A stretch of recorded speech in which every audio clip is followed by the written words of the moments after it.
আপনি হয়তো ইউরো দেখছেন, একই সঙ্গে কোপা আমেরিকাও দেখছেন টি স্পোর্টসে। আর আজ এরই মধ্যে ঘড়ির কাঁটা 12টার ওপাশে চলে গেছে। বাংলাদেশ তো বটেই, বিশ্বের বেশিরভাগ দেশেই সম্ভবত প্রবল উৎসাহ এবং উদ্দীপনার সঙ্গে লিওনেল মেসির জন্মদিনটাই পালন করা হবে। আমরাও এই সেট থেকে লিওনেল মেসিকে জন্মদিনের শুভেচ্ছা জানাতে চাই। 37 বছর বয়সে পা দিয়ে ফেললেন লিওনেল মেসি। তার খোঁজ আমরা রাখছি বোধহয়, আমার মনে পড়ে যে একদম ছোটবেলা থেকেই আমি খোঁজ রাখছি। এখন এই লোকের বয়স হয়ে গেছে 37। অবিশ্বাস্য লাগে আমার মাঝে মধ্যে। না, আমরা আগে শুনতাম যে বাবা মা বলতে যে জন্মদিন আমরা পালন করব না, সারা দেশ তোমাদের, সারা দেশ পালন করবে। বাট এদের ক্ষেত্রে সারা বিশ্ব পালন করছে, এটা হচ্ছে একটা মানে অদ্ভুত ব্যাপার, মানে ওই ধরনের একটা পর্যায়ে।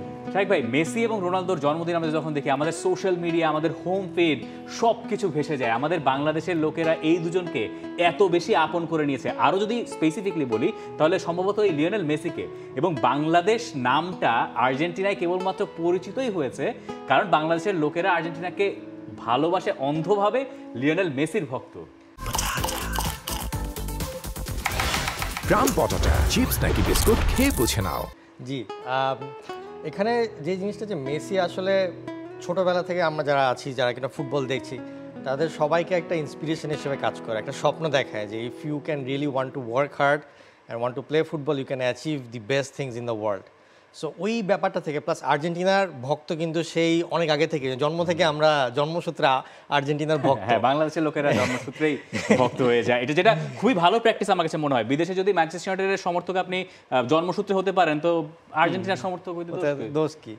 তো ওই জন্মসূত্রে পাওয়া, প্লাস এরপরে যখন এরকম বিশ্বসেরা একজন প্লেয়ারকে দেখা যায় যে সেই দলে খেলছে এবং ওয়ার্ল্ড কাপ পর্যন্ত জিতে গেল, তখন আসলে ব্যাপারটাকে সব দিক থেকে ছাড়িয়ে যায়। তো এই কারণে মেসিকে নিয়ে এত বেশি। আপনার মেসিকে নিয়ে সবচেয়ে পছন্দের মুহূর্ত কোনটা মেসির ব্যাপারে?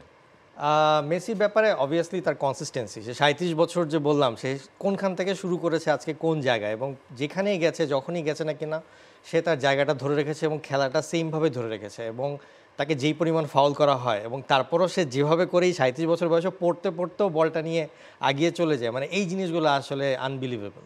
কোচিং পার্সপেক্টিভে লিওনেল মেসি কেন বাকিদের চেয়ে আলাদা? কোচিং পার্সপেক্টিভের আগে আমি বলবো যে ওকে আমি প্রথম থেকে আন্ডার-17 ওয়ার্ল্ড কাপে ফ্রান্সে হচ্ছিল, আমরা তো জন্ম থেকে দেখি, আমি তো অনেক সিনিয়র মেসি, সো আমি দেখেছি ও যখন আন্ডার-17 ওয়ার্ল্ড কাপ খেলছে, সো রাইট ব্যাকের জায়গা থেকে আর্জেন্টিনার সে একটা বল ড্রিবল করে প্রায় 5-6 জনকে কাটে একটা গোল করে। তখন আমি বলছি এই প্লেয়ারটা কি, হু ইজ হি, যে এত সুন্দর, মানে ম্যারাডোনার মতো অনেকটা। পরে তো আবার আন্ডার-20 ওয়ার্ল্ড কাপ খেললো, তখন এগুলো ছিল সাথে, তখন চ্যাম্পিয়নও হয়। তখন বোধহয় নামটা কোটা আন্ডার-20 ক্যাপ্টেন কোচ পাসারেলা ছিলেন নাকি বাতিস্তা? Pekerman, Jose Pekerman. তো আমি বলবো যে কোচিং পার্সপেক্টিভে হচ্ছে মেসিকে ইয়েটা হচ্ছে যে মেসিকে কিভাবে আটকানো হবে সেইটা কখনোই চিন্তা করে না কোচরা, কারণ জানে যে he is out of this world, তাকে নিয়ে এত চিন্তা করার কিছু নাই। সে যা করার করবেই। লিওনেল মেসি যা করার তা করেই দিয়েছেন বোধহয়। এরই মধ্যে আরেকটা কোপা আমেরিকা তিনি জিততে পারবেন কিনা সেই প্রশ্নের জবাবও আপনি টি স্পোর্টসে দেখতে পাবেন। আমরা ইউরো শোতেই এমন এক অবস্থা যে মেসিকে নিয়ে আমাদের কথা বলতেই হলো। For more updates, subscribe to our YouTube channel and click on the bell icon. Follow us on Facebook and Instagram. Download T-Sports app to enjoy exciting games and highlights. Visit tsports.com.